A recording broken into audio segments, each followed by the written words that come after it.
All right, welcome to the latest edition of the FPL America podcast. This is David Smith. Travis Hoig. Brian Shesko. Gentlemen, a lot has happened. Number one, life took over last week, and we didn't have a pod. So we're still here. Pod's still here. We just didn't have, fair. That's fair, Travis. We are barely here. Travis got snowed in. But No, I didn't. the Viking got snowed in. I don't. No, I didn't. But There was a lot of snow, though. True. We are here. I thought we were going to get more. I was a little disappointed. Anyways, enough of that. This is not a snow podcast. We were here, and a lot of things has happened. We could talk middle school girls basketball because a lot has happened. I haven't flipped any more chairs, so that's a good thing. We could talk about the fallout of me losing power at the house for a second time with a power line falling and breaking. The power line didn't fall. A tree branch fell on our power line and broke the ground again, and it blew out our microwave and basically oven and appliance. Coffee maker and frother and our control board on our heating unit and the blower, and I could go on and on. But we're not going to talk about that either. I would like to talk about, to start this pod, Brian, you made a trip out west. Oh, you did. We did. Can you briefly just go over how you want to move to a new place now? Just the family took it was a trip road- that we had. No, Wasn't we a did road not, trip. It was not a road trip. It was a fly trip. We went to Sedona and the Grand Canyon. That's awesome. I've never been there. Always wanted to go. Yeah, Mhm. both amazing. Grand Canyon's amazing because obviously it's an enormous canyon. I don't know if you can tell that. It's from a the grand, name. I'm sure. Yeah, But some would say grand, yeah. But just the number, just the that there are people from all over the world. Like it's a global. In Sedona? No, the Grand Just Canyon. Grand Canyon. I'm saying the Grand Canyon is as a global destination. Oh. Like it's the world's canyon, even if it's in America. I was just amazed at how many different. How many internationals? Yeah, just so many people from so many different Is it places. the Canyon of America just to now? see. Yes, it's yes, Canyon of America. Yeah. Yeah, renamed. But no, it was amazing. Sedona, the kind of red rocks of the American Southwest there, just again also an amazing place to visit. So the internet tells me that yes, the Grand Canyon is one of the 7 natural wonders of the world. Yeah. Natural wonders of the world. I don't know if that's an important distinction, but I feel like I should probably say natural. Yeah, there's that and the Bermuda Triangle, obviously. Is that one of the Travis? Run down the list real quick, just because I'm curious. I'm curious if I've seen any of the natural wonders of the world. Victoria Falls for sure. Victoria Falls, that's right, in Africa. I'm sure you're right. I think I have been to the Taj Mahal. That's probably one of the. That's not natural. Yeah, and it's not natural. I think it's one of the wonders of the world, but maybe not natural. You ready for your 7 natural wonders of the world? El Nino. No, the Great Barrier Reef. Okay. Oh, yeah, I have that's not true. been there. Yeah. Grand Canyon of America. Haven't been there. Mount Everest. Okay. Haven't been there. Victoria Falls. Very good. Yeah. Very good call. I guessed that one. And the Paracutan volcano. Yep. Never heard of that. Where does it have a location? Country? I'm sure we could find the that. Mariana Trench. And for sure has to be. No, Why wouldn't it be? Great Pyramid of Giza and the Hanging Gardens of Babylon. No, those are the ancient wonders. Have you ever played Civilization? 1, 2, 3, 4, 5, 6, 7. All right, so I got 7 natural wonders of the world. Good job, Google. And then it's given me a list of like 30 things. Santa's Workshop, the North Pole. Hey, is Paracutin? Paracutin, probably. Paracutin in Mexico, Victoria Falls, Zambia, and Zimbabwe. It's in Mexico. Here's It's the actual unique geological features, rapid growth, and impact of the surrounding area. Interesting. Aurora Borealis is the other one. Oh, that is? And the harbor of Rio de Janeiro. Isn't the isn't the Aurora Borealis just that's all kind of that kind of is all over the place though? Yeah, you saw it in your backyard just a couple of months ago. I missed that. What's not that for real? I would nominate the groundhog hole that's being dug under my driveway as a natural wonder. Really? Oh my gosh! Very similar in size and scale to the Grand Canyon of America. It goes forever. What? Yeah. What? This is amazing. So anyway, the point is, we went to dip an apple in antifreeze. Okay. That's poison. Drop it right in that hole. Okay. Okay? Keep your pets away. Okay. It'll take care of itself. All right. That's what my grandma taught me. Wow. Just, it worked for her.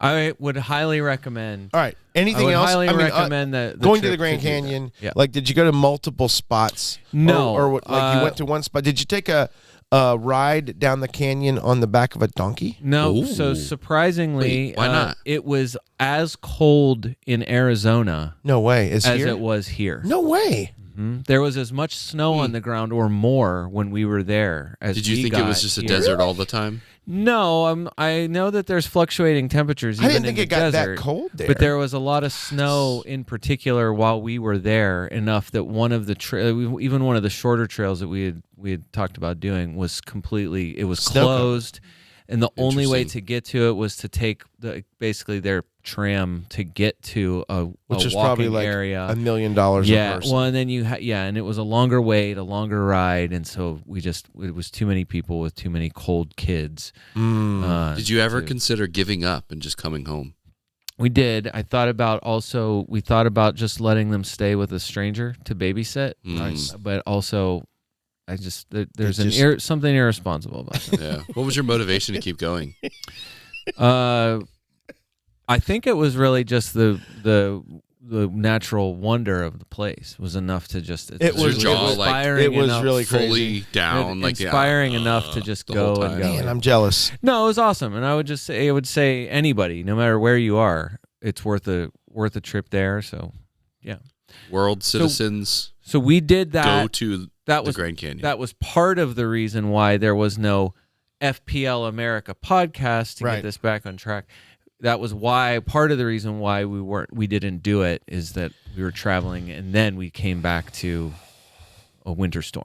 Yeah. So, No, I know. All right. All that being said, we Did that do winter have. storm have a name? Because if it didn't, we should name it. yeah, it was winter storm. Freaking knock my heat out again. I That's lived too in long. this That place- doesn't roll off the tongue. Winter storm Bowen. Oh. Wow. Jared Bowen. Well, I'm just on that I'm just note- trying to- Winter Let's have Storm some Arsenal, ice- because they are ice colder than Palmer. There we go.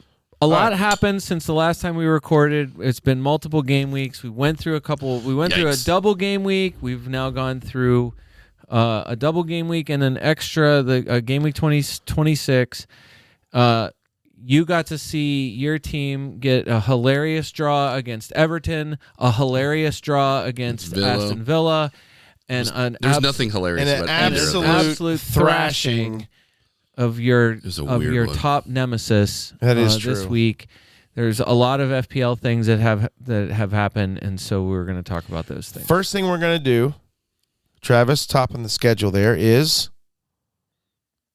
Blank horizon. There you go. Blank game weeks, man. Brian, lead us into that. Just a- So match week 29. So we're going into 27. Yeah, Right. so we're not necessarily not talking about game week 26 or 27 or 28, Correct. but just that We're going to just cover, like, if you're going to start prepping and preparing, what do you need to know about 29? You have 2 match weeks It's 2 to match get ready for blanks. Is there for some any major assets. mid-match weeks like there were this past week that's going to speed it up? I should have looked at Yes. Yes, there are matches tomorrow, I think, actually. so the deadline for game week 27 is, if you're listening to this right this very second, it is tomorrow I afternoon. will publish the video tonight Okay. and start The audio. the audio transcoding so that I can get it out 4 tomorrow games morning. Tuesday, 3 games Wednesday, 1 game Thursday, and then there's a nice little week break.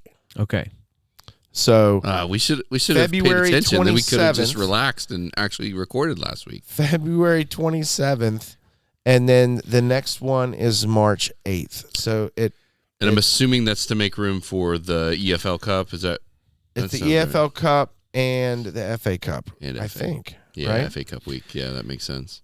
So all of that to say, you're planning right now, depending on what you're doing with your free hit.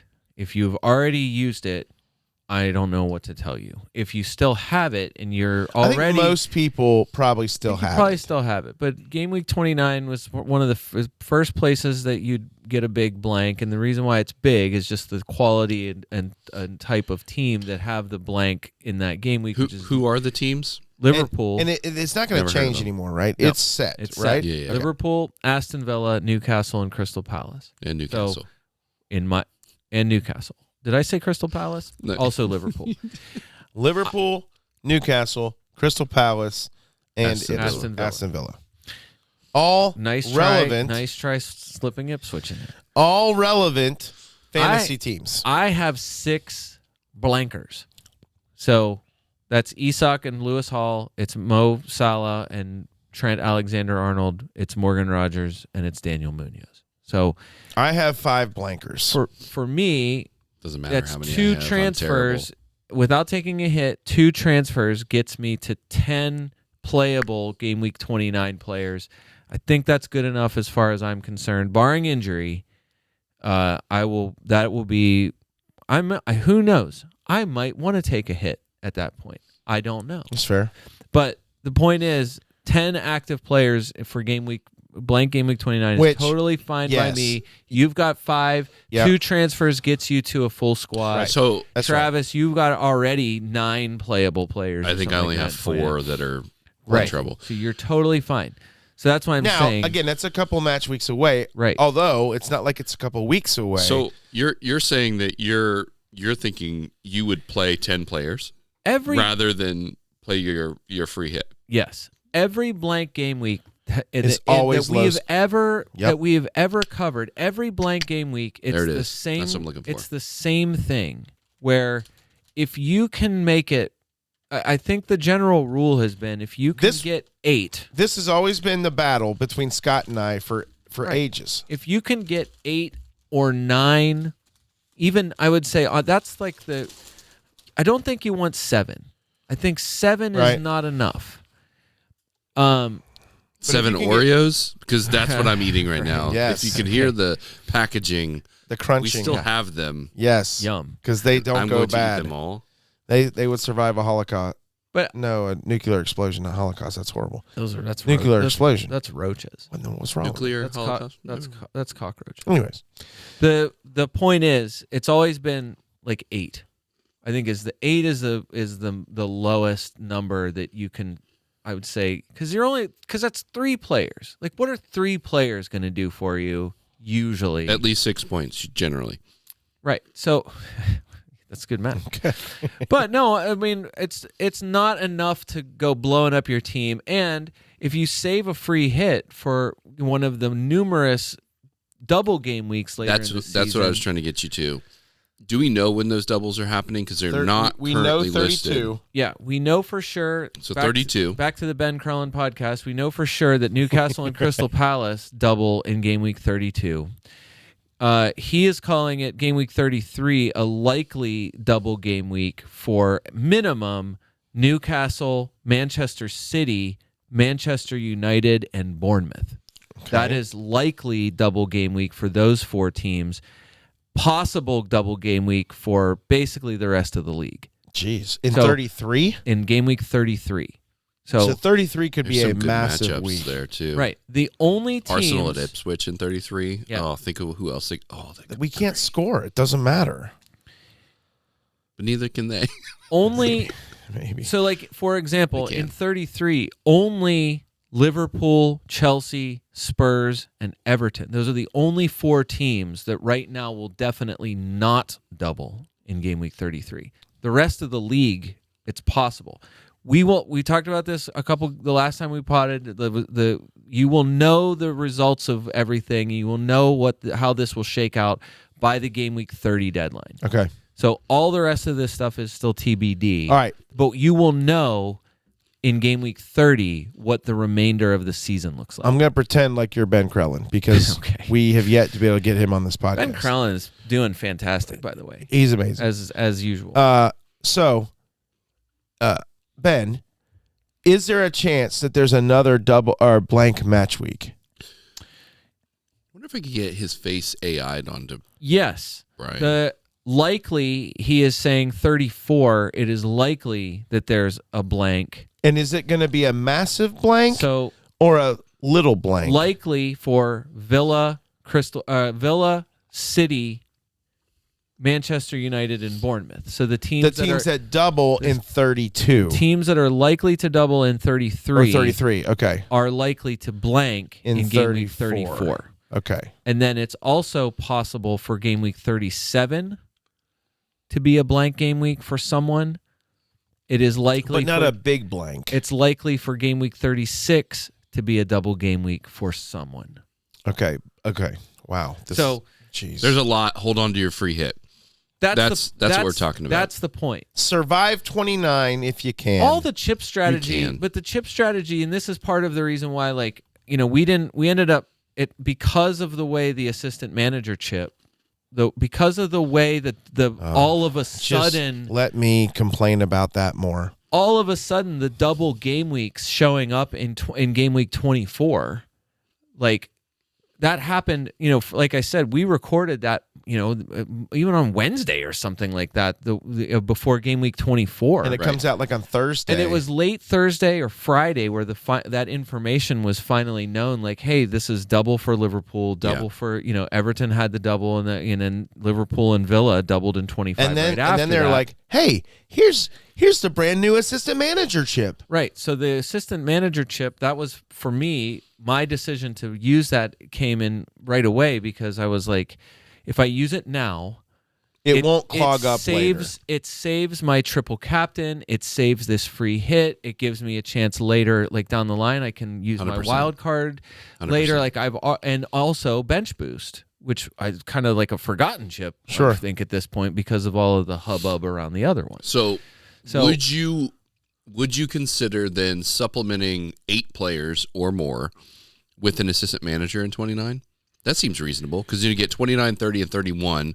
So you've freed up your ability to play a chip in 32 when you do have a double. So depending on how you want to play it. If you want to go, so this week I'm the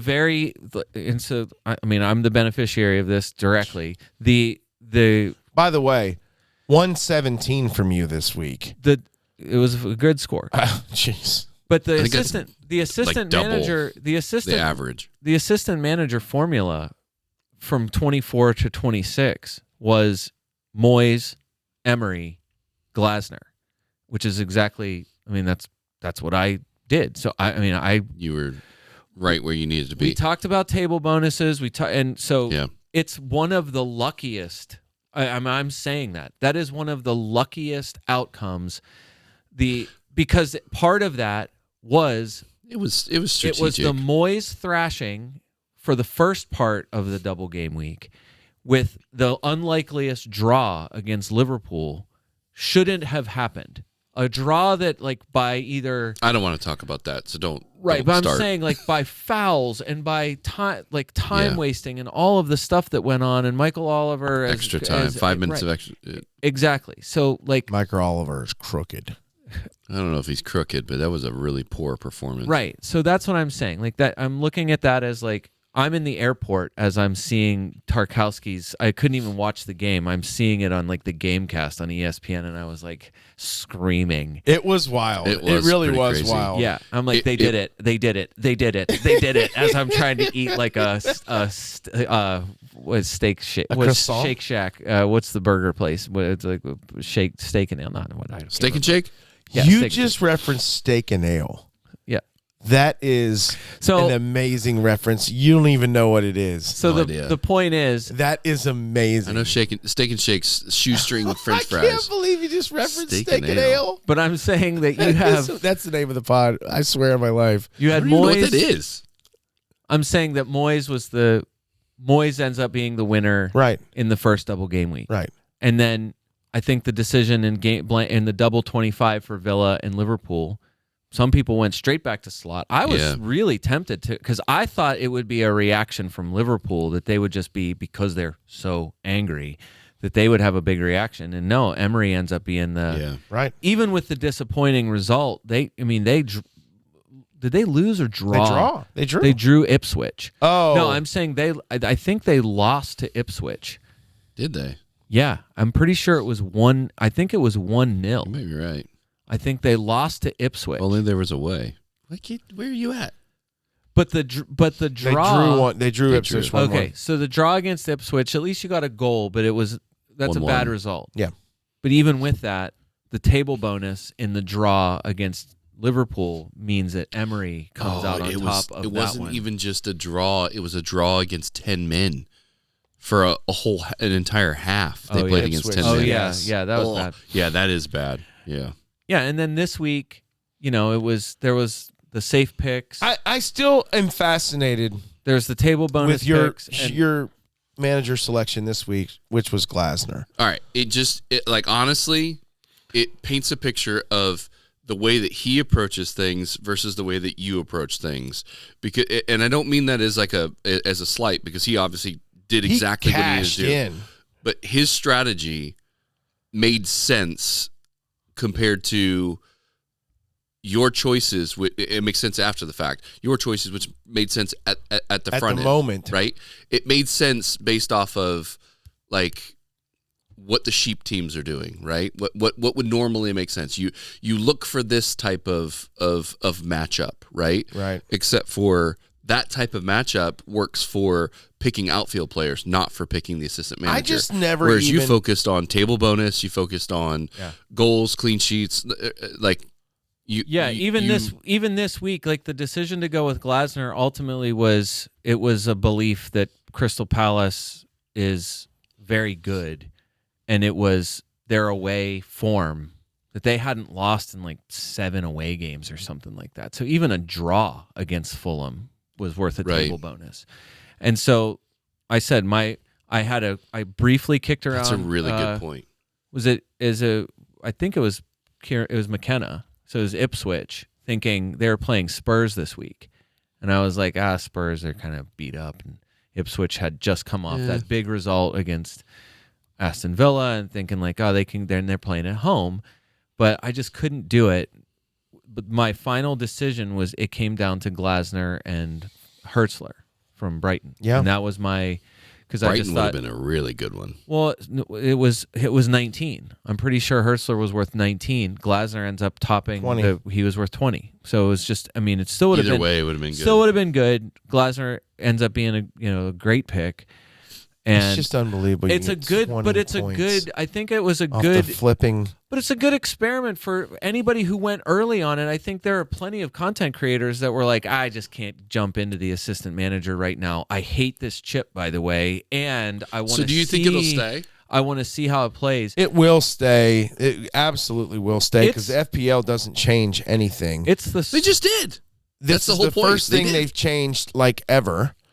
And they upgraded the RAM in their machine. It depends on how they changed something. It depends on how much they listen to whatever content creators are the most influential as far as this which is concerned. Zero amount. Generally, I think it probably is zero. But generally, people seem to hate it.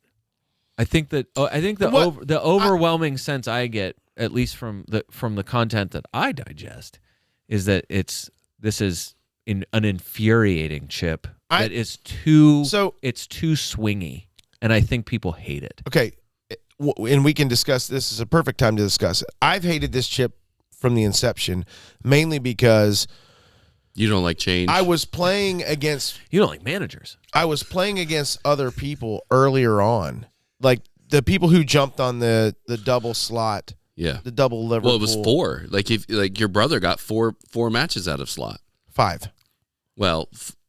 He kept slot the whole time. So he got 5. If you kept slot the whole time, but he got what I'm saying. 2 game right. weeks. Yeah. He got 4 matches out of 2 game weeks. So incredible. I'm not sure everyone had a full understanding of just how many points could be scored off of an assistant manager per week. I was already triple captaining. Otherwise, I would have also. Your brother texted me because he was mad at you because you wouldn't tell him what we said on the pod. Yeah, I told him he had to listen. He said tried to make him listen. So he texted me finally. He's like, just tell me what I need to do. And so he was like, hey, I want it. He said, I want to use my assistant managership. I want to do slot. Is that stupid? And that was exactly the moment where we realized that they were going to have back-to-back doubles, basically. Right. within the 3-week span. Yeah. I said, go for it. Right. You're gonna get 5 matches out of it. Good play, and it was fine. It kept him ahead of me. Like this week, and Travis, you already referenced this. So this week, Brian, first of all, I was looking at, all right, who do I want to go to? Because I had Emery. I'm like, I could keep Emery against Chelsea. Chelsea's been struggling. But I'm Yes, like, man, Emery, Villa to talk just about lost. They just drew a really hard one against Liverpool. They're playing Chelsea. They are at home. I like that. I was looking to pick a home manager, and I'm looking at other options, and I'm looking at Arteta. I'm like, man, last time they played West Ham, they beat them 5-0. I know Arsenal has been struggling a little bit, but West Ham, Paqueta's not playing, and Arsenal's at home. They have to win. Yeah. Like it's a must win. Like the season's on the line. It was the break point win. for them to put You're playing pressure at home. on Liverpool. I'm not going to get a table bonus, but even if we win 2-0, I'll get plenty. It'll be fine. It wasn't a bad pick on paper. It wasn't risky. Yeah, but I figured it would be solid. It was a mediocre pick at best because the ceiling was pretty low on it. Arsenal ends up Arteta gets me 0. Yeah, and the difference is Brian. So like Brian, when I saw he had picked Glasner, number one, I was like, who the hell is Glasner? Number two, that's concerning. But then I'm like, well, wait a minute. Palace is at Fulham, and yes, Palace has been playing well, but Fulham has been no slouch. Yeah, and it's a London derby, so I get it. And it not was also at Craven realizing Cottage too. Maybe I also didn't realize, and this is bad managing at this point. And again, all the content creators that might see it from my point of view that hate this chip, also probably looking at it because it hasn't benefited us. Nobody gets it. I get it now. Yeah. I get it. Like next year. Yeah. Next year when it comes around, I'll be ready. lot. We learned a lot already. That's what I'm saying. And like Brian, like you said, it's been extremely beneficial for some people, and it's been not that really beneficial for others. The number of the points, amount of point swing, and I guess for me, it'll make or break who like table movers for sure in leagues. Brian no question just shot up in the last 2 weeks. You were pretty much saying like our mini done. league. It was like a top you gave 4. up. It's over. And your assistant manager over. choices. Yeah, no, has catapulted you absolutely into the race. But I guess that's the thing is like, I don't mind on the surface the assistant manager chip. I do. It does bother me how many points is available for them to score. And I feel like that needs to be throttled back. Well, so I mean, even looking ahead, if you saved it, if you wait until game week 32, you activate it in 32, and you went Glasner again, it's a guaranteed table bonus. A Palace is too far down, and City and Newcastle are too far up. You're right.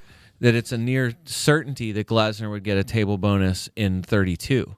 So how much do you trust Crystal Palace at this point? I mean, those are we're saying. I think we're saying up front, like you're looking ahead. They're bad on paper because they're going to show up red on the matchup radar, but they've been also playing great. And like you said earlier, they've been playing great away. Right, quality manager, quality team playing in that's it is a bit of a swing.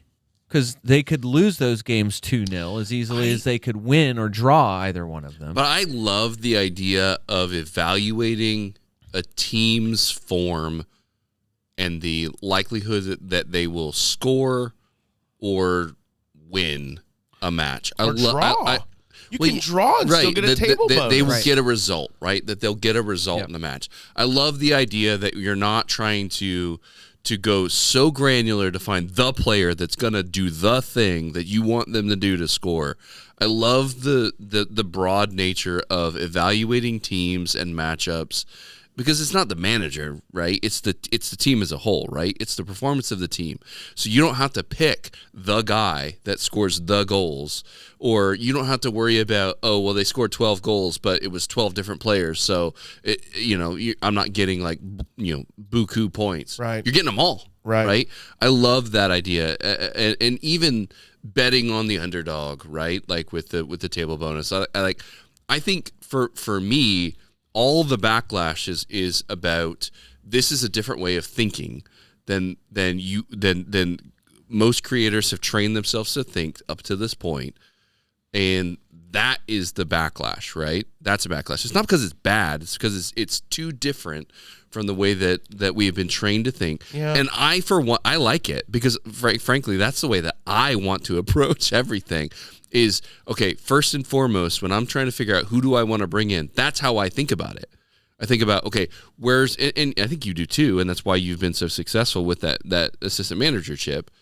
Is thinking about it from a okay, what's the best matchup? Who are the form teams? Who's going to score a goal? What teams are going to score goals? What teams are going to do a table upset?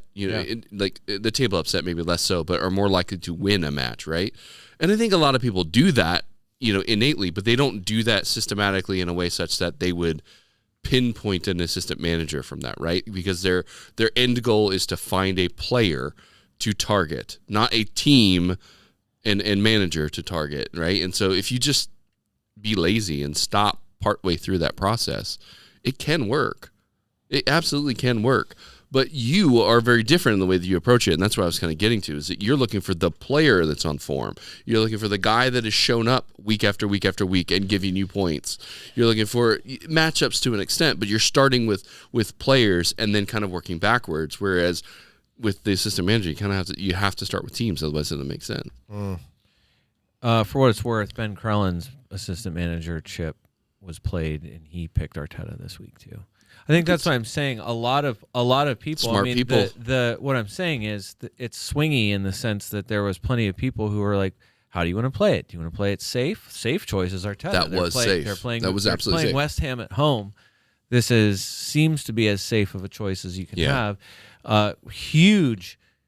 Huge stones on FPL John Batra, the guy that Why? What did he do?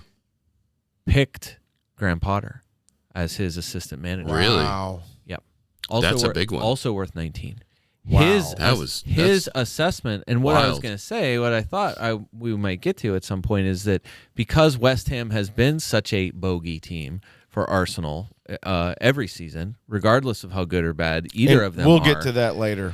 But just that was also part of it, is that West Ham had been improving under Graham Potter, and he did it. And I'm like, that should come with That's some serious that should come with stones. a bigger bonus Well, than even some of these it's other also guys. a little frustrating too, and it's hilarious because it for me, I was looking at all the matchups and I'm like, ooh, okay, who's playing Ipswich? Tottenham at Ipswich.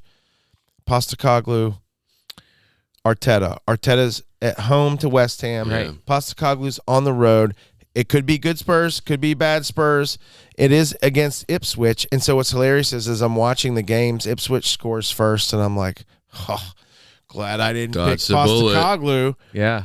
Boy, was wrong on me. Yeah. Right?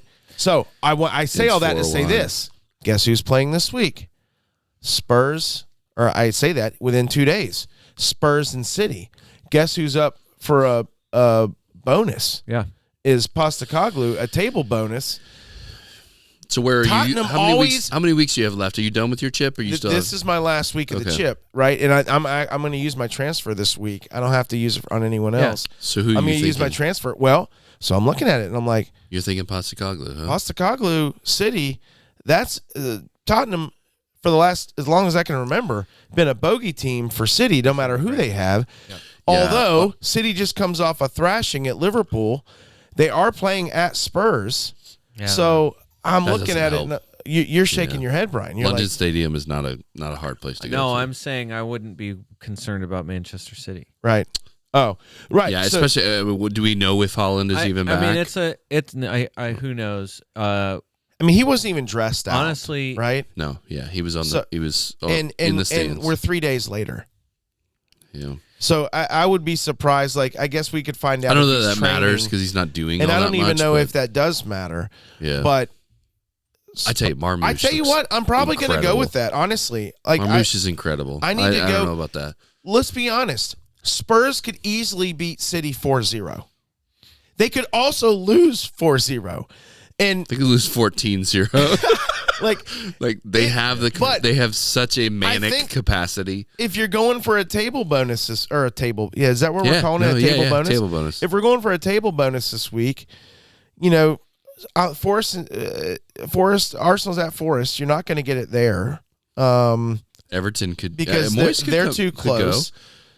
Crystal Palace, Aston Villa, Ipswich United, as bad as United's been, I'm not taking Ipswich. Brentford, Everton, you're not going to get a table bonus there. You're not picking Southampton over Chelsea. Fulham, Wolves. You're probably not picking. I guess you could go with Wolves there. Where's Fulham in the table? Fulham, okay. You could go with Wolves in the Fulham Wolves game. Wolves are at home. Yeah, Fulham is way.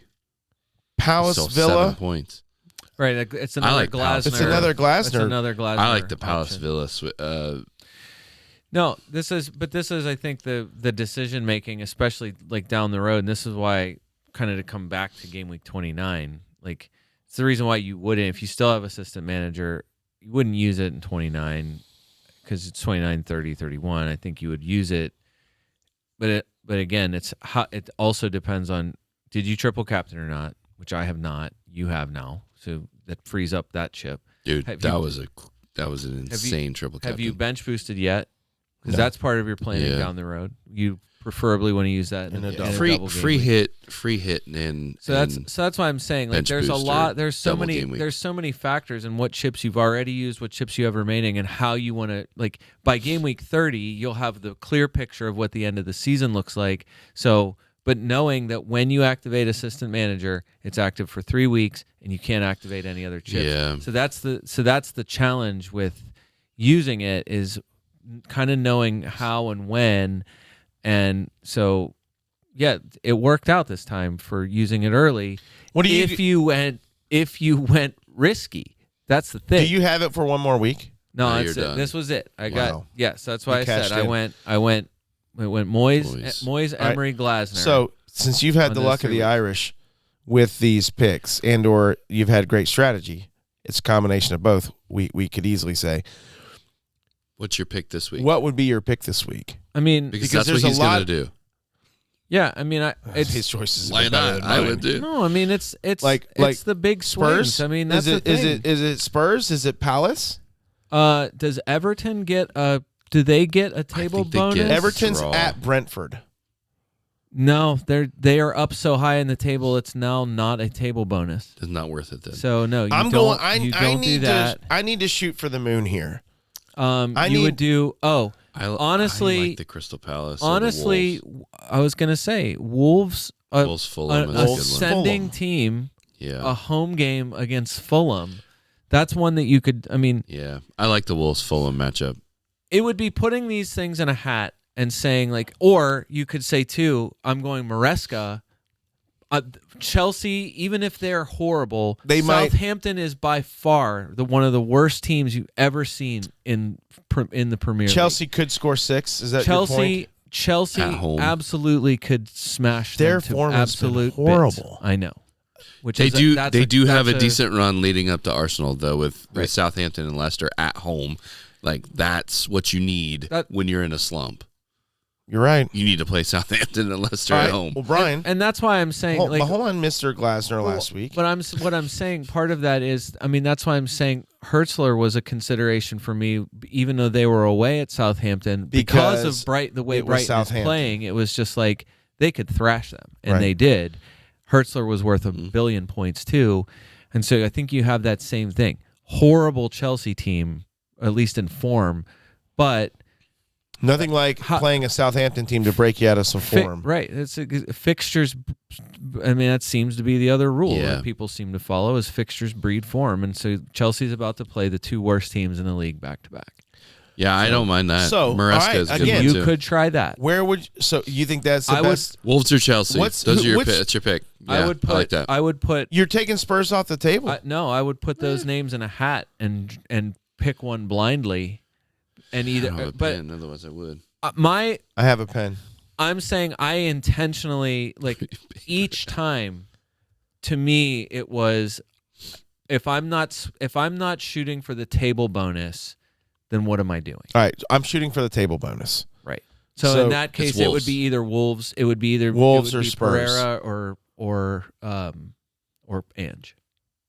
So that's your that would be your choice. You want the table bonus or Glasner because Crystal Palace also is eligible for it. So you have a minimum of 3 names. You have a potential for 4 names depending on your risk appetite here. I don't know what I don't know what I would do. I really don't. This is a tricky week. Yeah, we're gonna reconvene this on tomorrow. Okay, because I need to know before the match week starts. Like, so who's the manager here? This guy or this guy? I just need to. He doesn't like making picks for other people, which I respect. Because I don't want. He doesn't want to carry the blame or whatever. Right, of course not. I tell you what. Look here. Next season, I'm committing right now. Next season, okay. I am making every transfer on the pod based on what you say, Brian. Okay. I love it. Hand great. to God right now. Okay. That's my strategy for next season. I like this. I want to see what happens because what I'm doing right now is not working. Okay. Right? So I want to know what we have been asking ourselves for years. What would happen if Brian did what he said? That's true. That's true. Is so true. I want to find out. Well, I want to find out. I love this. So you could always have a Travis team and then a Brian Says team. You can have 2 teams, Travis. Well, and then I mean, not legally, but play them against each other. Who cares? Like, I'm so bad at this game, it doesn't matter. Based on the agenda, to come back into 29 and to go not only transfer slide and also a bit of the masses rustled in here. Well, what are people doing in order to fix the slide puzzle that needs to happen to fill the blanks for 29? First of all, let me just say, if not using a free hit in 29 means that I keep no one's selling Salah no matter what, I don't think. Unless you're wild carding and you're dead ending into 28 and then or dead ending to 29 and then you're wild carding or whatever. It's a bad call. But if I get to keep Salah and Trent for Southampton in 28 and Everton in 30, right, I'm not selling them. Right. If I can keep Trent worth it? He's gonna. I was going to ask you, Dave. Trent is now 18 points clear of second place Ola Aina. He's the leading scorer of defenders in the Premier League. Would you care to comment?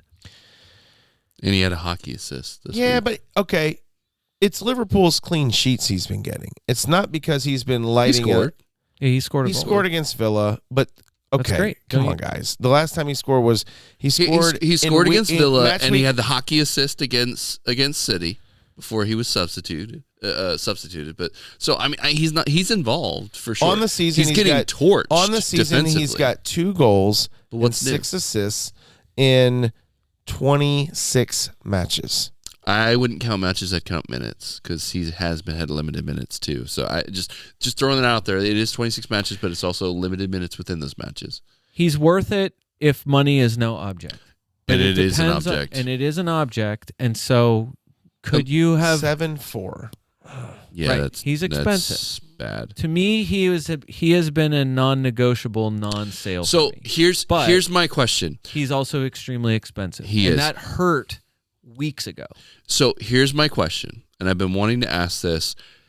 The reason why you can't afford Trent is you have Salah and Palmer and maybe Haaland if you're stupid. And probably Isak. And, well, Isak's not that expensive, but he's more expensive, but not terrible.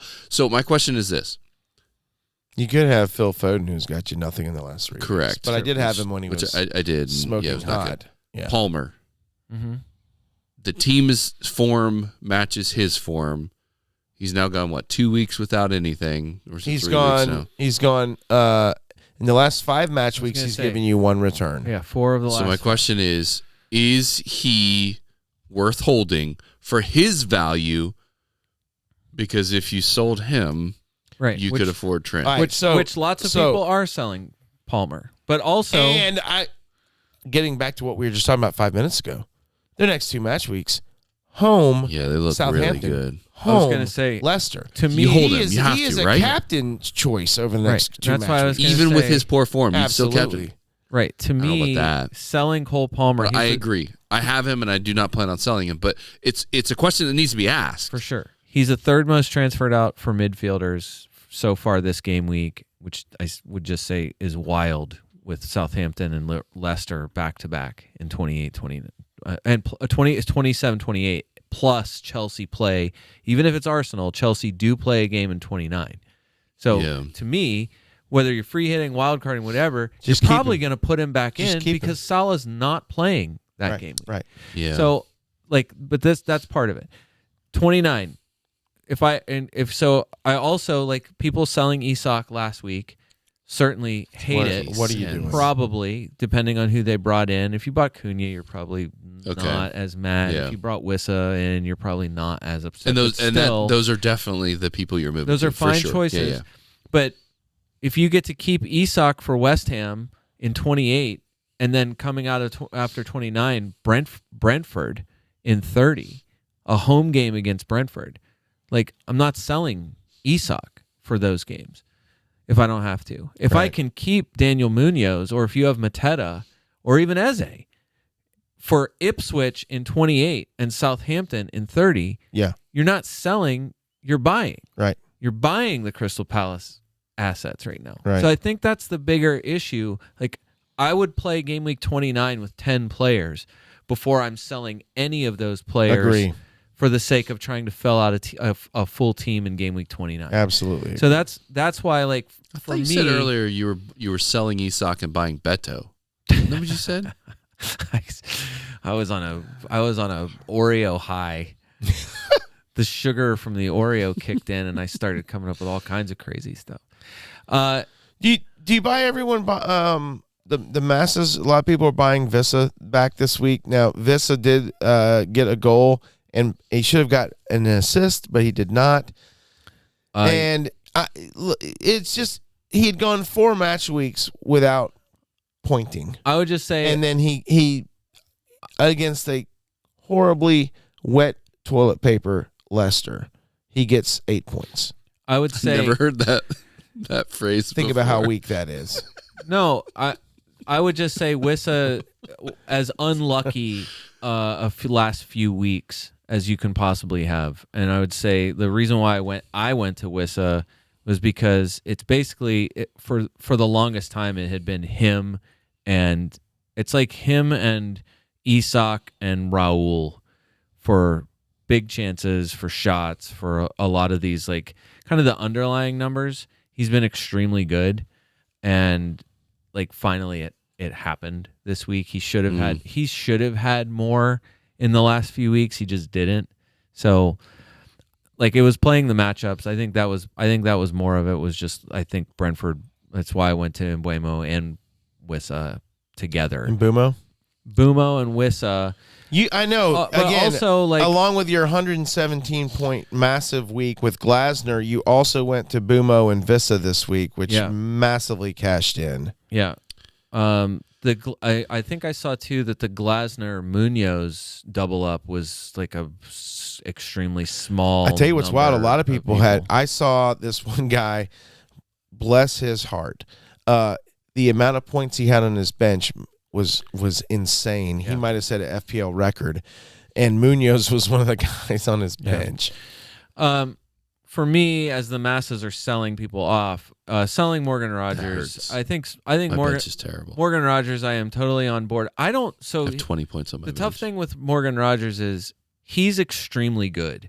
Yeah. Watching him, he's extremely good. He would be great on Arsenal. He'd be great a lot of places. But 3 1s followed by 3 2s. Rashford has not helped him. I thought maybe Not that ideal. they would combine, but it has not helped him. Well, he's just a perfect midfield ball carrier. He is such a great player, but if it's the facilitation is coming from Rashford, and now if Marcus Asensio is going to be amazing. Asensio has actually looked really good too. He's got a yellow triangle. I haven't owned Rodgers in forever, and it hasn't hurt me. But you're right. That is an awfully cold streak. He's on 23, and it's crazy because, like, so look at the games he's had great games. He had an 8 against Brentford in game week 14. He went for 14 against City in game week 17, 11 against Brighton in 19. He at least got an assist against Everton in 21.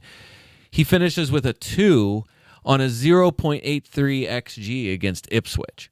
Part of a double game week where he would have been as good of a commodity going into the double game week as you can get, and finishes the double with 4 points. Sure. So like, that's, to me, like, I think he's so good that he can get. It's just that he's scoring in like the games you don't necessarily expect, or non-league games, and then all of these like super positive matchups, he's doing nothing. Right. So, and not like a absolutely must sell, but I think it's a comfortable sell. Yeah. Especially with the like, look who people are bringing in. Like, if you can go from Morgan Rogers, like, it's a lot of money, but if you can go from Morgan Rogers to like Jared Bowen, you're doing that. Like, you're doing that in a heartbeat.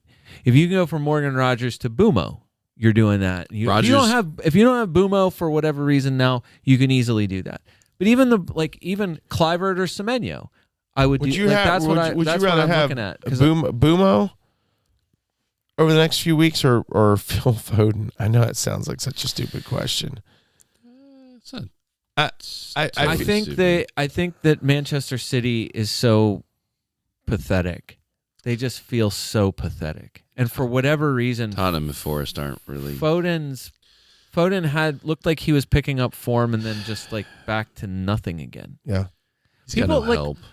Marmoush is the third most transferred in for forwards. That's the guy. So he's a forward, and he's number 3 transfer in this form. And it's he had the hat trick 2 weeks ago. He looked amazing.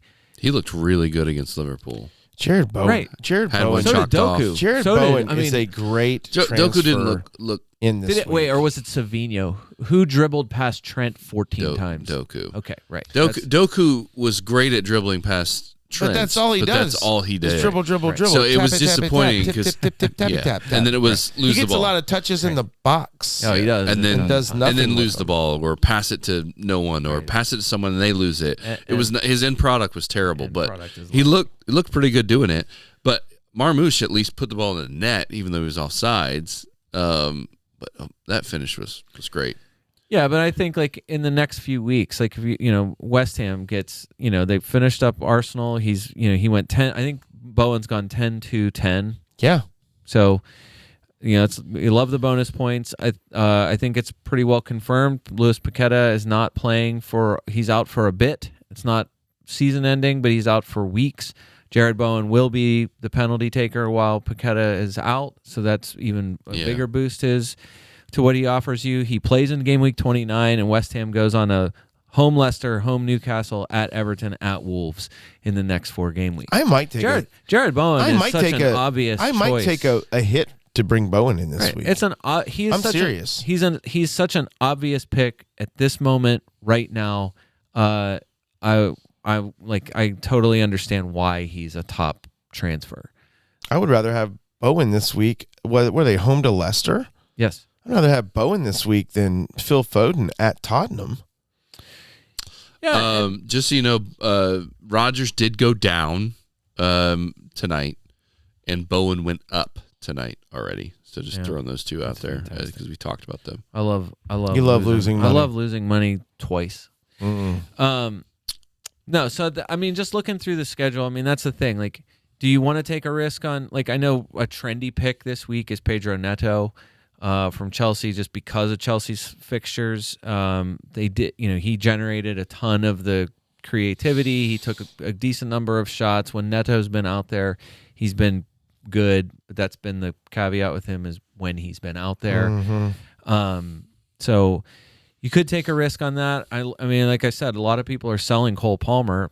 They're moving their money around. I'm not sure where exactly the money is going. My guess would be a big one would be Cole Palmer to Jared Bowen. I feel like that would be a natural step down to make up some money. Or bring Mbumo back in because all those people that Does, sold him. Right. Yeah. Look, just to stay on the masses, a lot of masses moving on Matoma.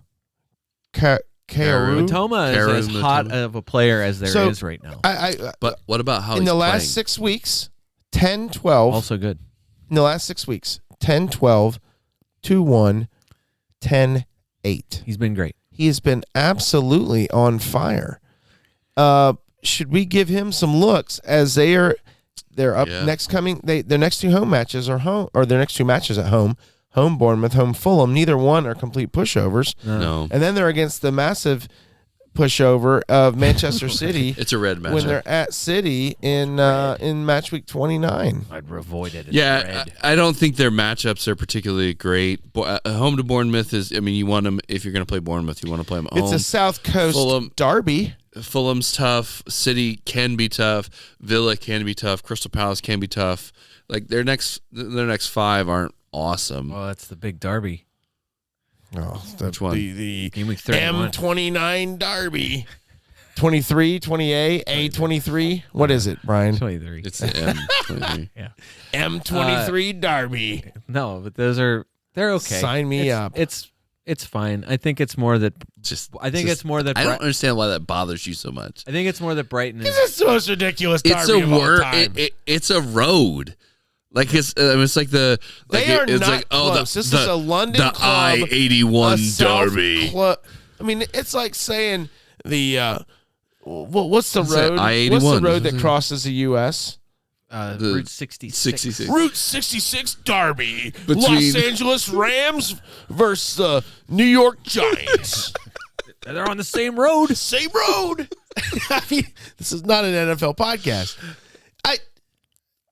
I just hate that. I think it's the issue that Brighton has found some nice flow here. Okay. So Sure. Anyways, it's not the Matoma. Reeling that back in, Matoma.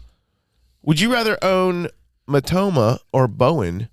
Both about the same price, kind of moving forward. I think for sure, going into this next match week, I definitely want Bowen, as they are home to Leicester and then they're home Newcastle. Travis, I want to ask you, going back to your derby, M23 derby. Jeez. How long do you think it takes to drive from the northernmost region of England to the southern coast of England? Well, I don't think they have a great interstate, but who cares? People take trains to travel that. I would guess.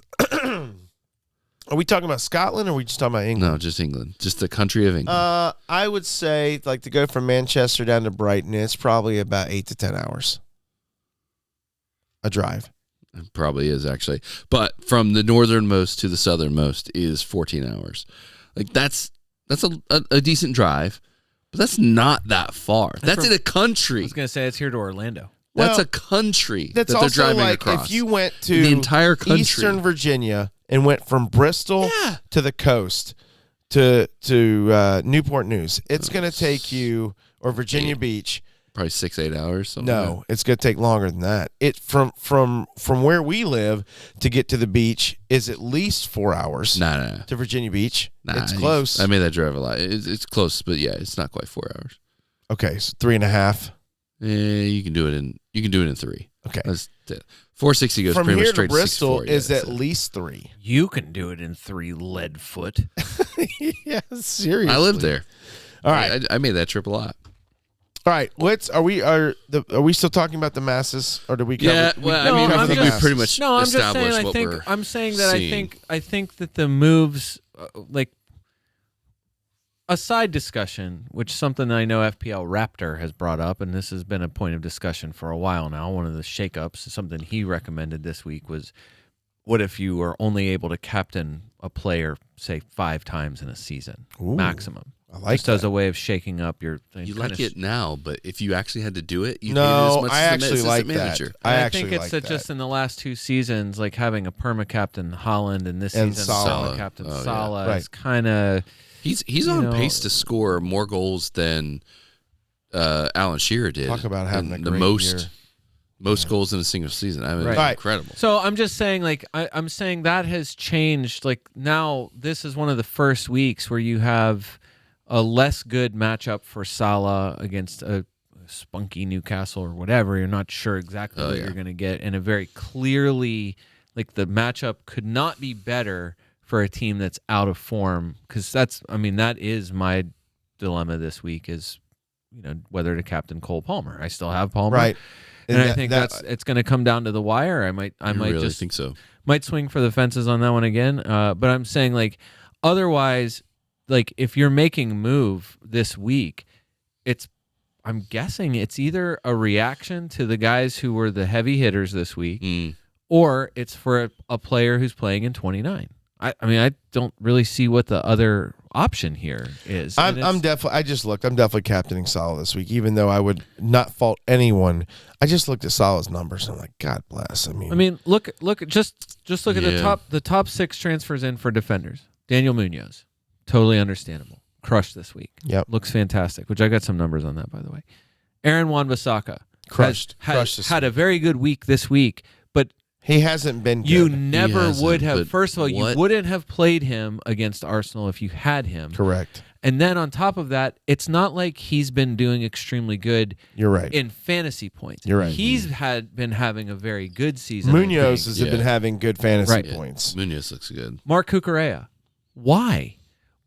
Chelsea haven't kept a clean sheet since Everton in like game week 17. They are playing Southampton, but this it's week. fixtures. So you're doing Yeah. Southampton and Leicester. So he's the third most transferred in for defenders, Yeah. despite the worst form almost of any team in the league, and he's third most in. Trent, he's the number 1 defender scoring. So I understand why you're doing it, but like people are really shaking up their team. It's 70,000 transfers. It's not like a ton. What's his total selection percentage? Oh, geez, he's at 33%. That's wild. Did you know that? No. That's high. No, I wouldn't have guessed that high. And yeah, then I wouldn't have guessed like that high a either. guy who a consideration for me, somebody who I would seriously consider going back to. Shoot me now, Ryan Ait-Nouri. Wolves He looks great. Wolves clean sheet at Bournemouth, which was unbelievable. Does he have a triangle by his name currently? No. Because No. I feel like there was a time in the match he was down grabbing his ankle. No They're triangle. good at that. And then they're home to Fulham this week. They're home to Everton next week. I don't think it's that It'll be good. fine. David Moyes. Not this Everton. But they Everton? play. It'll be But they fun. play in 29 at Southampton. Yeah. Oh, so yeah. if you're buying Ryan Ait-Nouri, Right. are you buying him for Fulham? Or if you're lazy like me and you've owned him all season. Right. Are you you buying him go. for Fulham? He was at my last no. bench spot. Are you this buying week. him for Everton? It's green. Ugh. The color coding says green. Are you buying him for at Southampton? Yes, absolutely. Yes. So All right. it's that Wolves fixtures are turning. You're already like Cunha's already scored 3 straight games, so the move to Yeah. Cunha makes a ton of sense. And then the 6th most transferred in defender is Lewis Hall. So they're about to play Liverpool. What are you doing? Why are you? And they're gonna why blank are in you buying- 29. Why are you buying Yeah. him? Like That's weird. To me, that's one that's an obvious sell. Like if I had That's to weird. move someone, I'm selling Lewis Hall for someone like Ait-Nouri in preparation for 29. It's a move I probably will make ahead of game week 20. All day, don't worry. Yeah. I think I will not play. I'll just bench Hall this week and buy Ait-Nouri next week. So you talked about ins, but speaking of defenses, you said Ina is one of the top transfers out. Yeah. Are you own him? You thinking about Never moving had him. You never? Oh, you did. I have Milenkovic, and I'm not. Oh, you were a Milenkovic too, weren't you? I was Yeah. At one point, he For had a while. My strong opinion has been Milenkovic is the one. anyone but Ina, and that has constantly been wrong. bit me in the You're right. name. It's true. you know what. Yeah. But no, now like a 4-3. Trying to work that out. What? No, it's just that. You know what? His But ear? Nottingham Forest, I mean, you lose 4-3. You probably seen I should have started. I should have It started. shouldn't have been 4-3, but yeah. I should have started Fabianski this week over Matt Sells. Mm. I think he would have did the same. All right. But no, but like transfers rough. out, like people are transferring out Ina. Totally understandable. Look at the next few games for Nottingham Forest. So they're home to Arsenal, Easy win. home to Arsenal. That's home, gonna be a fun match Manchester to City. watch. Like, I want to see that one. That's That's gonna be a really good one. They lose 4-3 to Newcastle. Then they're playing Arsenal and Manchester City. They do play in 29 at Ipswich. At Ipswich. So to me, you're going back to those guys probably Yeah. ahead of that game for at least 1 week. So if you're free hitting in Then 29, they're playing a horrible. They got another home match against a horrible Manchester United. right? So it kind of depends on what City like, has a shot at top 4. So no question. I mean, they are as bad as they're playing. I say question. City. I meant Forest. Forest. Oh yeah, has a shot yeah. Both do, but Forest more so than City for sure. Dave, number 2 sold. Bournemouth has a shot.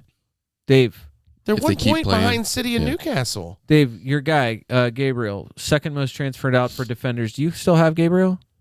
That's funny you say that. You sold him last week. No. I sold him Last week. Dave, Or 2 weeks ago. how many Arsenal clean sheets in the next 6 games? At Nottingham Forest, at Manchester United, home Chelsea, home Fulham, at Everton, home Brentford. Did they get 1? Oh in yeah, there? they get They 1. might get 2. Yeah, Okay. they'll definitely get 1. I'm not. I mean, I'm not high on my team right now. No, I wouldn't guess. Where's my bet doc? What are you saying, Brian? I'm just saying, like at Nottingham Forest, not great. At Manchester United, well, Manchester United's terrible. Home to Chelsea, you don't love that. All right. Home to Fulham, I don't think you really love that. Are we too Dave gives up? Because this is going to lean into that. No, but I'm just saying, like, for what it's worth, Arsenal's still number 1 in the Premier League for expected goals against in home games. So you're at 8.5 XGA in home games, which is significantly better than Liverpool's expected goals against, 10.7. Okay. It's just that you've given up 11 real goals, and Liverpool's only given up 10 in home games.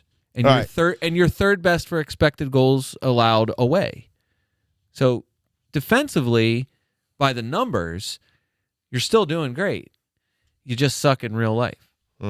So I guess that's the question. People selling. Those are the numbers that matter, Brian. Yeah, the real life numbers are the ones that matter. So, I feel like that's a given. Talking about Arsenal. But just like Gabriel, at the Gabriel moment. is a huge sell. There's not a huge, like, it looked like Trossard maybe could be the guy. Tons of people going to Nwaneri was a huge, was a big darling going into last week. I still don't hate that. He still looks good. I give you that. So Arsenal's problem over at least a minimum the last 2 seasons, it's been like 4 teams. It's Newcastle, West Ham, Villa, and Liverpool. Another mid-table team. Liverpool. It's the mid-table teams. Arsenal's record against the top has been excellent. Arsenal's record against the bottom have been excellent. But it's these 3 or 4 bogey teams that have absolutely crushed Arsenal in the second half of the season. Brighton. Over the last couple seasons. With that red card issue with Rice and all that shows. Yeah. And their ability to continue to accumulate red cards, whether deserved or not. And so I you could almost look at, like, Force is a top 3 club. Arsenal, maybe they will come back out and win this week. I'm not high on them. In fact, fantasy-wise, I'm starting all the Villa players, which my choice will probably be horrible. But at least I'll be happy about the win, even though my fantasy week will probably be crap. Yeah. At United, they'll probably beat United. At Chelsea, again, it's a bigger club, and I assume that they'll perform. But then they got a home game against Fulham, who's been a problem. The surging Everton might be a problem in match week 31, and then they got Brentford, which will probably be a problem for them. So it's just weird. I don't know. Against the top clubs, they've been good. Against the bottom clubs, they've been good. It's the mid table. Someone posed on X. They called it, never really heard this term before, but a mid block. Teams that play a mid block, which tend to be mid table teams. I don't know if that's where the mid block comes from, but seem to be giving, over the last 2 seasons, Arsenal problems. So, yeah. So we'll see what happens. So we can move on to Dave Gives Up, because after watching that pathetic performance against West Ham. Is Rice hurt? Because he came off very early. He came off early. I think his performance was so poor that it begged to come off. And was it because West Ham fans were singing to him, "You should have signed with a bigger club or the big club," or something? Is that real? Yeah. Oh, wow. Well, kudos to them. And when you go out and put out that type of a performance, Declan, against your old club, then you deserve that. But it was super frustrating to watch that game. Just nothing going forward, and they weren't taking any chances. Yeah, they had all the possession, but it never resulted in anything. They weren't even trying to take chances at all. And no through balls. No, are they playing no balls for, over the top. Are they playing for set pieces now? I don't think so. But it almost felt like they were at certain points during the match. But it feels like forever since they've had a set piece goal. It feels right. I mean, and it's just as an Arsenal fan, it's just super frustrating. I mean, yes, you could take off the top 4 scorers on any team and they would struggle. And I just don't feel you take. Who's your top 4? Well, that you're calling, because obviously Jesus, Havertz, Saka, Martinelli. Jesus, okay. Right. Okay. So if you go to Martinelli's out for the season. He's not coming back. I don't think anytime soon. His form hasn't been great this year, anyways. Hit or miss. But if you take off at minimum the top 2 scorers in Havertz and Saka for a significant period of time, I think any team's going to struggle. I just don't feel like that's an excuse for them. They have good enough players and a good enough team around it. You figure out a way. If you want to win anything, you figure out a way. And they haven't done it.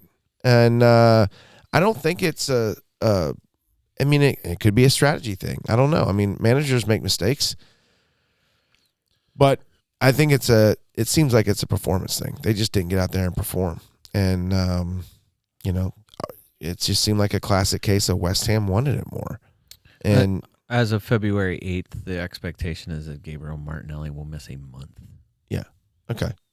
So he'll be back in a couple of weeks maybe. But at this point, as far as I'm concerned, and I said this a few weeks ago, Arsenal's going to be giving Liverpool the honor guard when they play with 3 weeks left in the season. I mean, this title race is going to be over soon. Arsenal's not going to come back, regardless of what Travis says. This race is over. Kudos to Liverpool. They have absolutely earned it. Salah has been maybe the best season I've ever seen him play.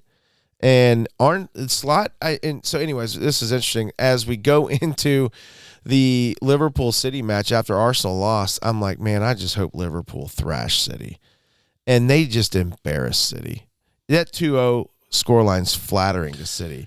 And Slot's lineup, and I love this, Travis, I'm going to brag on your team, is what they did to shut down Foden and De Bruyne in the middle of the pitch. They pretty much played a 4-4-2 or a hybrid of it. Yeah. And it was weird. And they had Curtis Jones and who else, Travis, playing in almost in 2 false nines. It was a very it was Szoboszlai. And then behind them, McAllister and Gravenberch. And they had a box in the middle of the pitch, and they just shut down the middle of the pitch, made City go down the sides. Another reason why I'm like, maybe I do need to sell Foden. He's off his heater 3 weeks without anything. And Liverpool, I feel like Slot showed the rest of the league, you want to shut City down? You take away Foden and De Bruyne. You own the middle of the pitch. You put 4 guys in the middle of the pitch. Yeah. And just make them go down the side, because who's in the middle to head anything home? It's not Haaland at the moment. So, and he hasn't been red hot anyways. What's Doku going to do? Make a cross? No. He can dribble. He can't cross it. So I just think that, and City has been in for the most part, disarray, a lot. And a former podcast host of this show mentioned in Slack this week, and he's spot on, is Pep's having to do something. He's having the worst season he's ever had. Well, he doesn't have much superstars at the moment. And or if you say they do, they're not showing up. Yeah. And so he's got to manage his way out of this hole. And can he do it? Because when he was at Barcelona, when he had Messi. When he has Bayern, he had by far the best team in the Bundesliga. When he's been at City, he's had by far, up until maybe this year and maybe last, the best personnel you could probably put on the. And now all of a sudden he's in a spot where he's got to rebuild, or figure out something. Yeah. His main key contributors haven't been contributing. So now what does that leave him with? And Scott was spot on with it. And he said, I don't think he can do anything, because he's never been in this position where he's had to do it. And he might not have it in his locker. Wow. And stats say what they are. Again, when he was at Barcelona, he had Messi. When he was at Bayern, prime Messi, he had the full depth of a really, excellent Bayern team. And then he comes into an already good City team, and then he gets blessed as Aguero leaves. He gets blessed with a Haaland that just falls in his lap. And City weren't that great last year. And yes, they won the title, but they weren't that great. And it was Haaland that carried them. Yeah. And all of a sudden, City's gotten a little figured out this year. They haven't had Rodri. Yeah. And now all of a sudden, and they've had some other injuries, and they've had aging guys not performing. De Bruyne, one of them, and Foden, young player of the year last year, not doing anything. Or maybe he was the player of the year, not even young player. I think he was player of the year last season. And it's just interesting how City is just falling apart. But Liverpool showed how Slot put the blueprint out there on how you beat City. You put 4 guys in the middle of the pitch, put them in a box, and shut down Foden and De Bruyne. And if everyone else starts doing that, and they'd be foolish not to. I mean, if Joe Schmo like me and or whoever can spot this on the sidelines, then these managers who are rolling over tape, everyone's got to be looking at it going, okay, Slot just crushed them. He didn't play a 9. Yeah. And so, I just I know the in the National Football League, this is not an American National Football League podcast yet, but they call it the copycat league because all of a sudden it takes one defensive coordinator to figure out how to shut down a certain offense, and then everyone else starts doing it. And I just wonder if that doesn't start happening with City out the rest of the year. Brian, I mean, you had already said, I think City's in trouble, big trouble. I definitely, at this point, don't think that they're going to make top 4. In fact, they can make top 4. They could. In fact, I think we should roll the tape back. I think before even Rodri got hurt, I said City weren't going to make top 4 this year. That was my bold prediction of the year. We didn't write it down on bets. Yeah. As it stands, they're even on points with Newcastle, a point away from Chelsea and Bournemouth. And with 11 games left. Yeah, there's a lot left and they to play. have on the if we had League Ben's mojo meter, I can promise you they would be low. I mean, you're not wrong, but the thing is, they can turn it on and turn it off. They don't have great fixtures. They used to, right now they still have little they don't blips. have Haaland to lean on. Now he might play this week, but he wasn't even dressed this past week. And 3 days later, they have to play again at Spurs, and they don't have they don't have any cupcake matches coming up. No. Really, anytime soon. Really, no. I mean, Everton's about the closest they can and get. Everton they can do, is a different Everton that was playing earlier in the season, as Liverpool kind of found out. So yeah, I just Leicester at home. I was crying a river in 30. Saturday stunk because I had to just lick my wounds all day and realize that the title race was over. Is Arteta the guy? I keep wanting to ask this because he really seems like he's getting them close, but he's not getting them over the edge, right? Well, and I mean no disrespect when I say this, but it's going to sound like I'm really disrespectful. But Brendan Rodgers was in the same type of position. Like he was 1 point off of winning the title at one point, right? Like a nearly guy, but he was just so, I don't know, so extra, right? That they were like, you know what? Nope. Well, somebody else. You know what Brendan Rodgers didn't have? Mohamed Salah. He didn't have Sadio Mane. So yeah, but he did have Sturridge and Suarez and Gerrard and Sterling. That's I mean, fair. he had stars. That's did have stars. That's fair. So I mean, but the fact that Arsenal's still in second place with Havertz and Saka. Odegaard missed a good chunk earlier in the season. Saka has missed a good chunk. And so, if you take Salah off Liverpool's team for, right around mid-January. I think the numbers are 20-something points that he has. Single-handedly. Now, right. Liverpool he's responsible is a fantastic team. And they've been great all year. You take away Salah's stuff. Now, maybe someone steps into some of those numbers, but Salah hasn't been crushing a ton of penalties. His goals have been legit goals, and they've been legit assists. And he's had, again, I would say, the best season of his career this year. He's been absolutely amazing. You take him off the field for Liverpool, and it's like, okay, well, where is Liverpool now? So injuries do matter, especially to your talisman. And I'm again, in no way do I want to make excuses for Arsenal because I think they're a good enough team to overcome it. But I don't know. When you put it like that, where would Liverpool be without Salah? All right, well, I'm not saying Saka's the same player as Salah. I'm not saying that at all. But Saka's Arsenal's inarguably Arsenal's best player, has not been on the pitch for like at least the last 8 match weeks.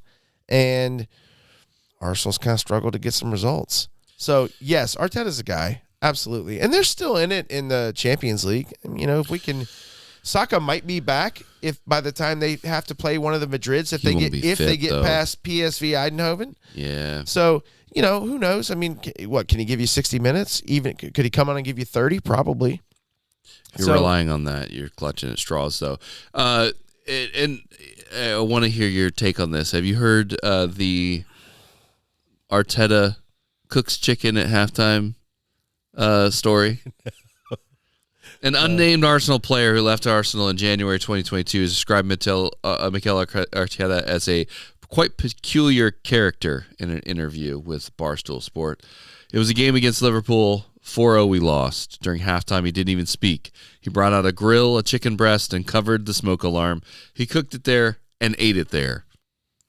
The day after the loss, he refused to elaborate why he did that. He wanted us to figure it out, what it was meant to symbolize.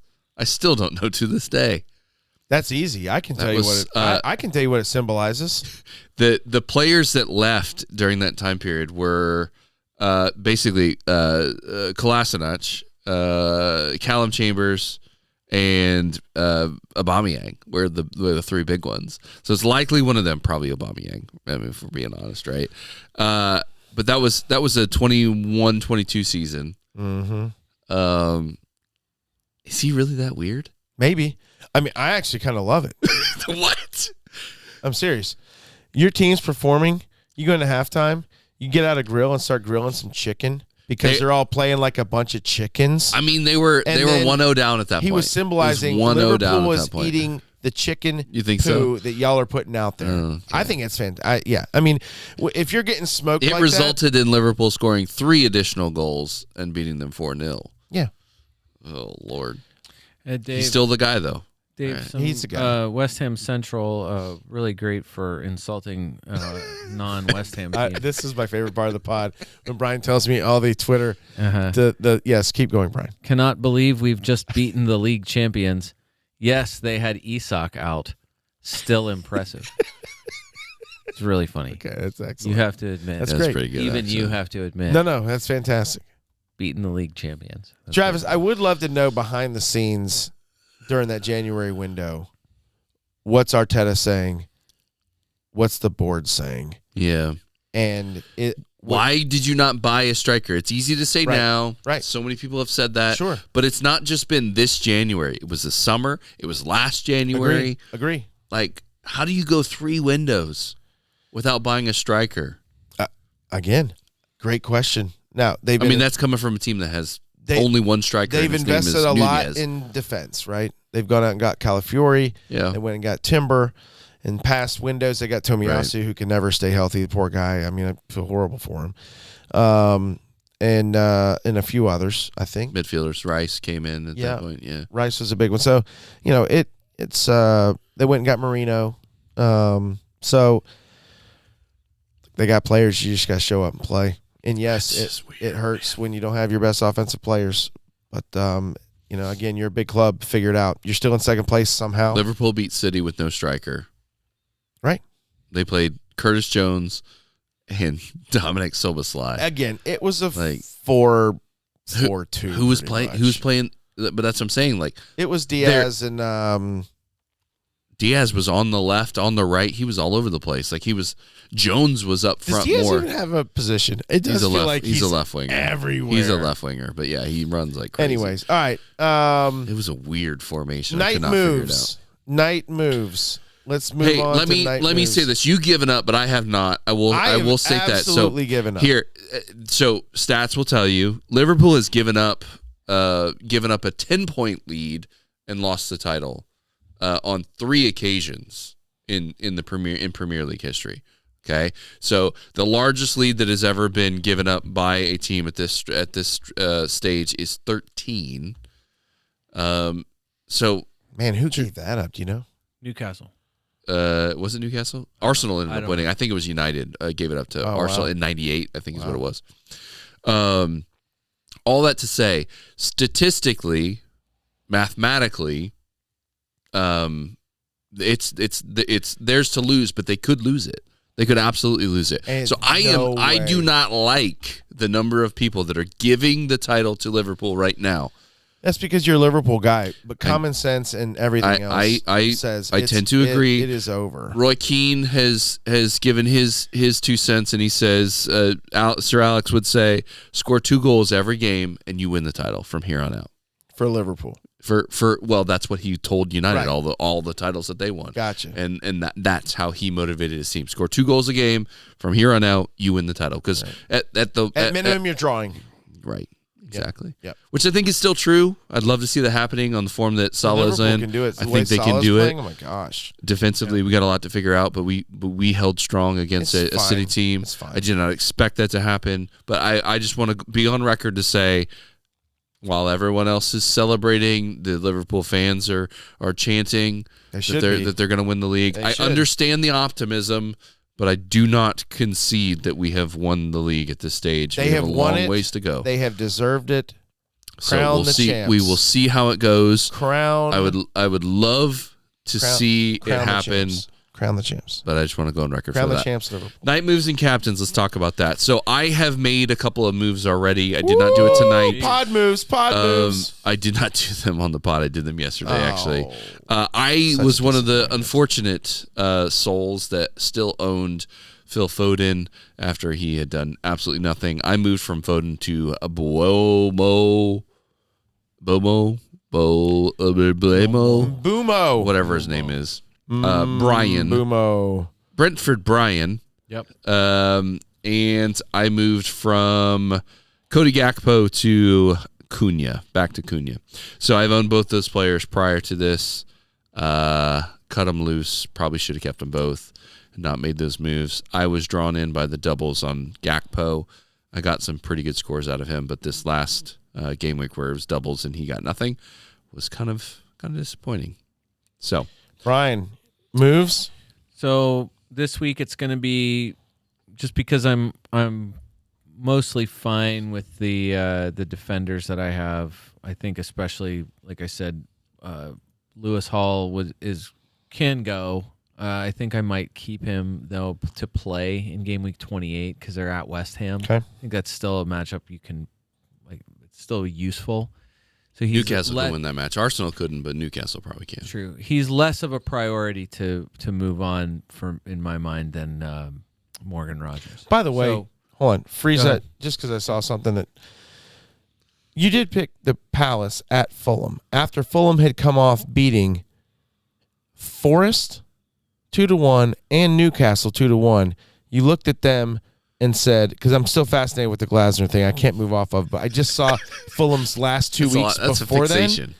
then. And I you're agree like, with that, you know what? that question. Palace That's a great is gonna question. Beat Fulham after they come off beating Newcastle and beating Forest. Just want to throw that out there. Anyways, you chose right. I continue to choose wrong.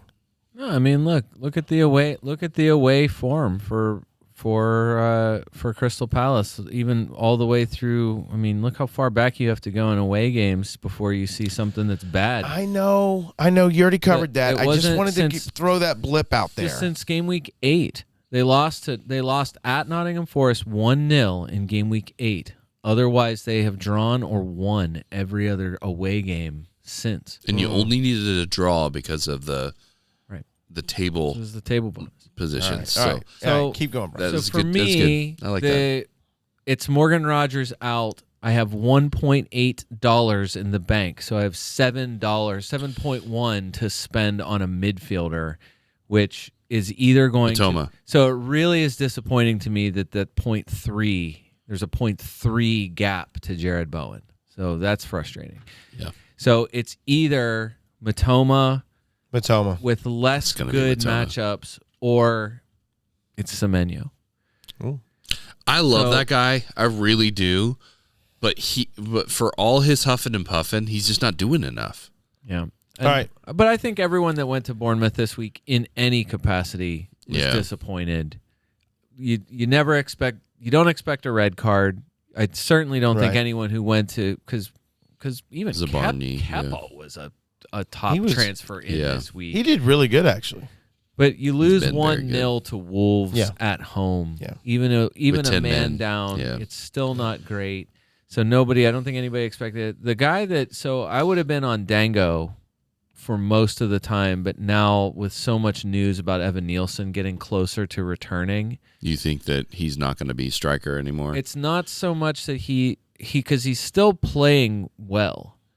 I just don't think that given the first choice nature of Evan Nielsen up to the injury, the natural striker, he was doing well. Okay. They're at least going to work him in. I would guess shared time. Yeah. Semenyo is still as far as shooting goes. Semenyo still is by far the best shooter, the most shooting, the most shooter. Kluivert, the mostest shooter. Kluivert's not a bad choice either. A lot of people going to Kluivert for the sake of penalties. Okay, so I'm a little torn, but it's going to be one of those guys. But it's down to. But not tonight, even though you got to do it tomorrow quickly. It's down to Matoma or one of the Bournemouth midfielders. And then who you're captaining? Are you having the John Stones to go to Palmer? I am probably going to captain Cole Palmer. Wow. Okay. I'm not doing that yet. I'm going to keep it on Salah, I think. I think this week I'm going to keep it on Salah, but man, you're probably right. Yeah. It's probably an incoming hat trick for Palmer. All right.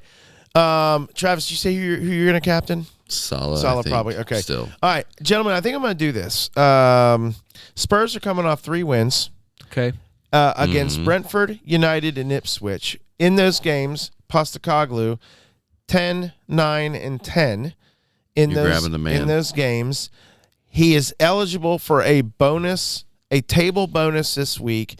The last time City came to London, they came to Arsenal and they got thrashed 5-1. And I think after coming off their thrashing to Liverpool, they're going to get thrashed again. I think they probably won't get thrashed again. But you know what? Give me the wild card. All right. I think I'm going to do it. I think I'm going to... He was on the list from Brian. I think I'm going to pick... He was probably the last one on the list. Postecoglou or... I'm not going Glasner. Just Postecoglou, Glasner, it's, or Wolves. What's his Wolves name? Manager. I don't know his name. It's Pereira. Yep. I'm going... Or Maresca. Maresca was a good one, too. Yeah. No. Boom. Added the manager. I also am moving to... It happened. I am doing a full... I can't wait for this to go wrong. I am also going to take a hit. Oh. And I am getting rid of Phil Foden. So incoming hat trick Phil Foden. Okay. And I am replacing him with the one and only Jared Bowen. Nice. There it is. Hold on. Well, let me see. Can you afford him? I can definitely afford him. I don't think I can get rid of someone else. Do I even want to keep Phil Foden? Let me restore this. So on one hand, you're saying Postecoglou and the Spurs are going to beat City. On the other hand, you're hesitant to get rid of Foden because you think he's going to get a hat trick. What is going on in your brain right now? I don't know if I can do this. The most conflicted conversation. I'm going to try this. I don't know if for all your confidence, you are not confident. My manager's sucking up so much money. I can't do that. It's got to be Foden. Okay. I tried something else, and that will not happen. Okay. Phil Foden out. Jared Bowen in. You know, Brian, scared money don't make money. The great philosopher P. Diddy said, may he rest in peace in jail. Wow. Yeah, those are my moves, and I don't have the stones. I should jump on the Brian Shesko stone train. The stoner train. Don't do it. Not with until next Palmer, season. But I think you look at Salah's numbers and you just and I'm also remembering that City torched Newcastle 4-0 a few weeks ago. And I'm like, man, here we go. It's going to be Salah. I'm captaining Salah. It's done. I'm captaining Salah. It's done. I just would also say for transfers, just to go back to the transfer thing. I mean, look at the transfers in and look at the transfers out, and there are so many common names on both sides. So Kluivert is a top 5 transfer out, for midfielders. Confirmed transfers. It's confirmed. And Kluivert is a top 6 transfer in. Interesting. So I think this is one of those weeks where I'm not sure if anyone really knows what to do. There are just Maniacal. a handful. Yeah, it's just a little bit crazy in the way people are choosing. Like Semenyo is a top 10 transfer out. Like, what are you doing? Why are you transferring these guys out from one bad result against Wolves? Like, to me, these are guys you're buying.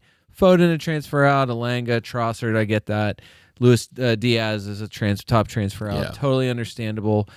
But it just seems really odd to me that this is like Gakpo being a sell. I would have sold Gakpo if I were you. Yeah, same. Gakpo for Mateta. Gakpo for almost any of the top Literally transfers. anyone.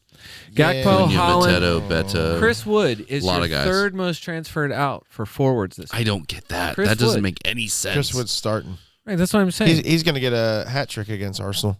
I don't know about that. Alexander Isak, nearly even number of transfers out and transfers in. So almost Everybody's 70. hit. Almost, Is he injured? Because he looked like he was maybe injured coming off. No, he's fine. 76,000 transfers in, 76,000 transfers out. Like, what are you doing, people? Like, make up your minds. Raul Jimenez, a top transfer out. Wild to me, considering that Fulham play Tottenham in game week 29. Can I give you some? This is like a last thing. Can I give you some numbers from some of these people? Sure. Look, Raul Jimenez, since the turn of the new year, since 2025, so basically game week 20, among forwards, Raul Jimenez, 29 shots, number 1 of all forwards. Wow. 8 shots on target, tied for 4th most. 23 touches, 23 shots in the box, number 1. 5 big chances. That's a decent number. So tied for 5th. 5th best XG of all forwards, 3.59. 49 touches in the opposition box, tied for 1st with Wissa. So Yohan Wissa, Raul Jimenez in the box, touching the ball more than any other forward since 2025 started. Touchy. Yeah.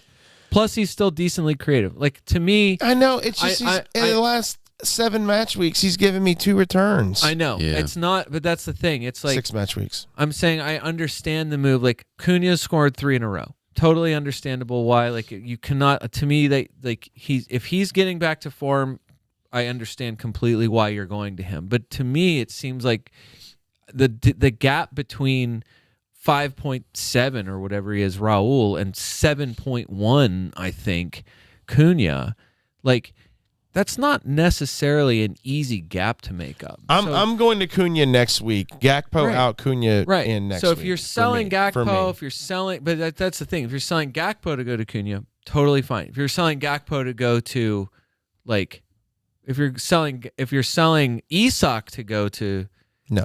that's what I'm saying. People are doing that though. Cunha's still 6'9", by the way. Chris Wood, by the way, your number 1 fantasy scoring forward. Right. So I don't understand the urge to sell him. I understand I understand playing the matchups. Arsenal, City. Right. But then it's his push. So Daniel Munoz, like we said, understandably the number 1 transfer in.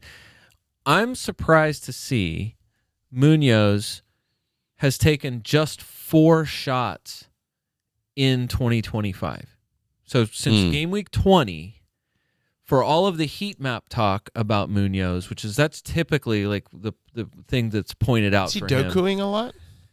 No, he's just not shooting much. He's taken 4 shots. Yeah, he's 4 shots in 7 games. triple. how many tappy, scored tappy. in 25, though?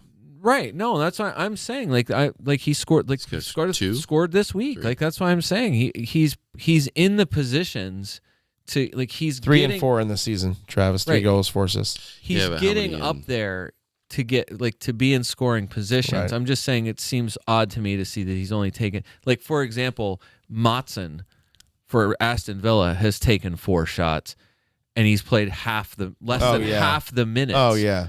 That Munoz. I don't know why they keep playing Digne and not playing Maatson. Anyways. But Because Munoz he's a defensive liability. Munoz has Very much so. Munoz has created 12 chances. He's only behind Trent and Andy Robertson since the start of the new year. Nice. So extremely creative for a guy who's and 23 touches in the opposition box. He's number 1 overall in 2025 for defenders. So just to say, like, it's not that he's like I understand why people are buying him. He's still a bit of a differential. I don't think his ownership is that high. Who's this? Daniel Munoz.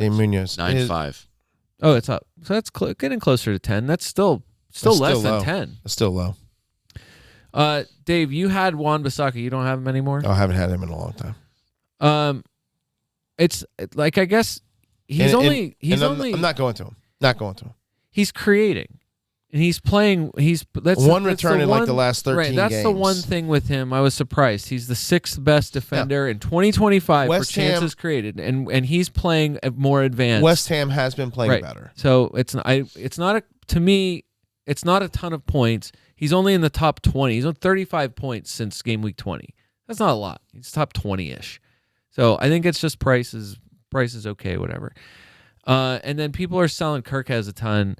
That one, like this one, the one bad result is like blowing up everyone's Bournemouth play. Yeah, it's the good. I mean, he's had 3 games, right. three match weeks without a result. The thing with Kirkez though is, I think the fixtures for Bournemouth seem like they would benefit the attackers more than the defenders. Like, they're okay on paper, but like until I don't know, Ipswich in game week 30 is that's a good matchup for everyone. But other than that, like, there's nothing that really stands out about Bournemouth's schedule. Yeah. Like, they do play in game week 29, so it's a home game against Brentford, fine. But it's not like Brentford. That's not like why would you look at that and be like, oh, yeah, we get to play Brentford? It's not, like, good. Yeah. So that's why I understand the selling of him. I guess I'm not understanding the buying. He's still up there in buying. I think everybody, again, fixture color coding. Awesome. All right. So, hey, last thing? Just the last one that eat one of these, and I've got a whole bunch of other ones. I would just say Jed Spence for Spurs scored this week. I know it's 4-1. I know it's Ipswich, whatever. Scored late in the game. He's got a 9, 9, and 8 in the last 3 games. I would also like to say this is a good call. I like this. As of a few days ago, Who Scored tweeted it themselves. Jed Spence is the highest rated defender in the Premier League in 2025. Wow. He is the highest. That's a good one. That's stat of the day. Dan Patrick. So, and only helped his rating number. He was a 7.8 against good Ipswich. Call. He's cheap. And so is he playing? Oh yeah. Oh yeah. He has taken over that job. And the way I think he is a preferred type of player for the way Ange is wanting to play. Porro got managed this week. Everyone's selling Porro. He still statistically is your highest. Travis, because I know you were thinking about this. He's 4-4. Yeah, that's what's really appealing about Jed Spence is if you're looking to sell almost anyone that you have, you can go down to Jed Spence. He's playing make some money. Yeah, he's make some money, and in plus matchups, I feel like he's an easy one to bench. He's an easy one to play in plus matchups. You take what you get. They just get scored on too much. True, but you're recently though. That's the thing. You are not. They shut out clean sheeted Brentford because this is a fantasy Premier League podcast. There's no shutouts. It's clean sheets. They clean sheeted United. Not that big of a problem, and they fell asleep on one play to Ipswich early in the match. So it's again they're on a 3-game heater. You're a couple weeks away. You're beginning of March away from Romero and Van de Ven coming back. So I think that's once you get the normal center back pairing, I think of course that's only going to help the rest of the team. Ben Davis, what a warrior for them, but you're not picking him if those guys are fit. I just think that's been the biggest issue. The bench when those guys are right. fit. This is the whole thing with Spurs. It's been like this all season. They've been dealing with the injury things, but whatever. You're getting these guys back in projected at some point in early March. Yeah. And we're almost to early March. Awesome. So I'm just saying that's a guy. Ryan, the numbers are great. Strong work. I love the Spence shout out. And gentlemen, we're up against the clock here. We have covered everything we wanted to do. Blank Horizon, transfer slide puzzle. What the masses say. I definitely give up. And then night moves and captains and bonus material and info.